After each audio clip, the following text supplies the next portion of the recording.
नमस्कार, मैं डीवी कुशवाहा। स्वागत है आपका हमारे यूट्यूब चैनल में। आज हम ग्लोबल वार्मिंग यानी वैश्विक तापन के बारे में बात करेंगे। वर्तमान में यह समस्या वैश्विक स्तर पर बढ़ रही है, तो हमें पहले समझना होगा कि वैश्विक तापन क्या है, यानी ग्लोबल वार्मिंग की परिभाषा क्या है। कैसे हम समझेंगे कि ग्लोबल वार्मिंग बढ़ रही है या सामान्य है। जब पृथ्वी का औसत तापमान में वृद्धि होती है तो उसे हम वैश्विक तापन के नाम से जानते हैं। सामान्य रूप से पृथ्वी का औसत तापमान 14 से लेकर 15 डिग्री सेल्सियस होता है, और जब भी इसमें कोई परिवर्तन होता है उसे हम वैश्विक तापन के नाम से जानते हैं। वैश्विक तापन जब पृथ्वी का औसत तापमान बढ़ता है तो अनेक घटनाएं प्रभावित होती जाती हैं। जैसे बढ़ता जाता है उस तरह से अनेक प्रकार की समस्याएं भी उत्पन्न होने लगती हैं। इसमें मुख्य रूप से जो मुख्य उत्तरदायी गैसें हैं, CO2 यानी carbon dioxide, sulphur dioxide, methane, nitrous oxide इत्यादि मुख्य जो है इसके जिम्मेदार घटक हैं।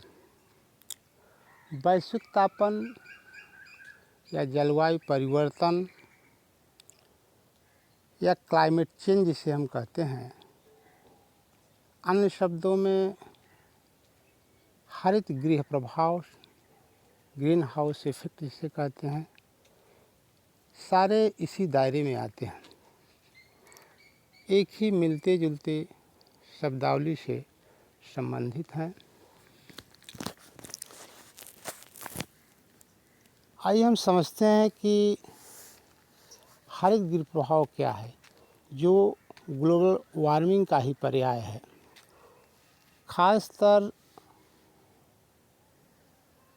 शीत युक्त प्रदेशों में या देशों में, जैसे नीदरलैंड,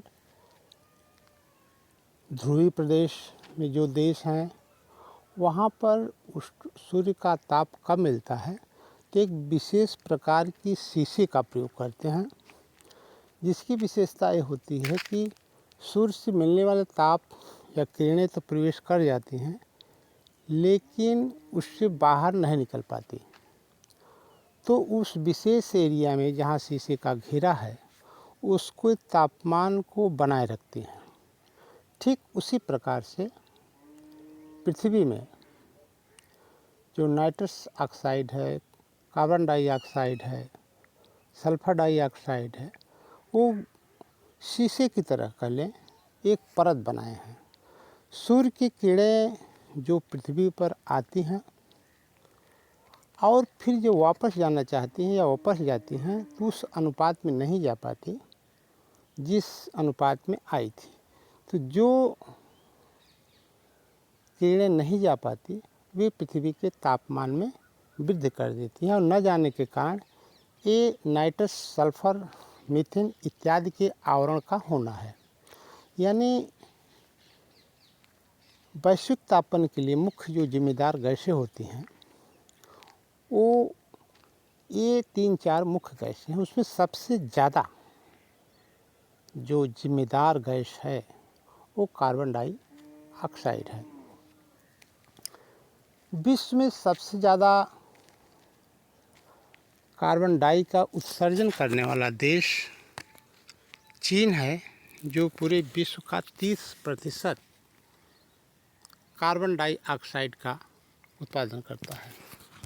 इसके बाद अमेरिका है, इसके बाद फिर रूस है, और भारत चौथे नंबर पर है। लगभग 8%, पूरे विश्व का 8% कार्बन डाइऑक्साइड का उत्सर्जन भारत करता है। यानी दूसरे शब्दों में हम ये कह सकते हैं कि भारत विश्व का ऐसा चौथा देश है जो कार्बन डाइऑक्साइड के उत्पादन के लिए जिम्मेदार है। जब भी इन गैसों का उत्पादन अगर बढ़ता गया, इसके बड़े खतरनाक प्रभाव पड़ेंगे। पहला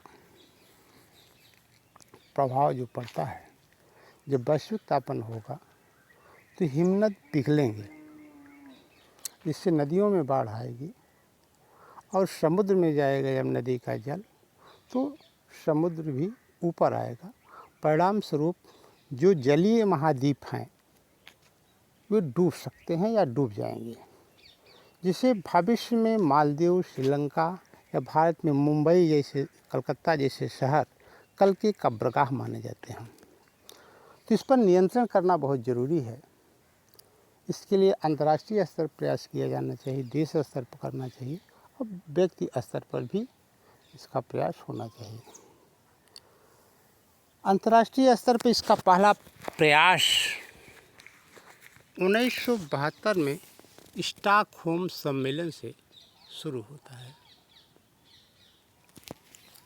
उसके बाद 1992 में रियो डी जनेरियो से होता हुआ, 1997 में जापान के क्योटो शहर में सम्मेलन हुआ, जो सबसे प्रमुख और चर्चित रहा, आज भी क्योटो प्रोटोकॉल के नाम से जाना जाता है। उसमें शर्तें और मानक तय किए गए थे, लेकिन उसका पालन पूरी तरह से नहीं हो पाया।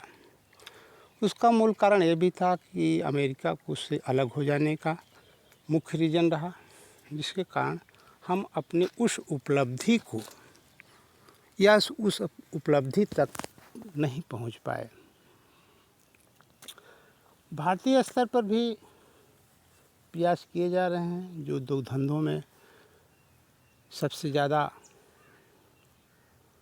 इसका उत्सर्जन होता है, उसके बाद वाहन, इसके अलावा वृक्षों का अंधाधुंध कटाई तथा प्रत्येक व्यक्ति के अंदर इसके प्रति जागरूकता का अभाव ही इसके बढ़ने के कारण है। तो प्रत्येक नागरिक के स्तर पर हमारा कर्तव्य है कि जो कुछ हम कर सकते हैं इसके लिए ज़रूर प्रयास करना चाहिए। Thank you very much. इस वीडियो में इतना, फिर मिलेंगे, तब तक के लिए धन्यवाद।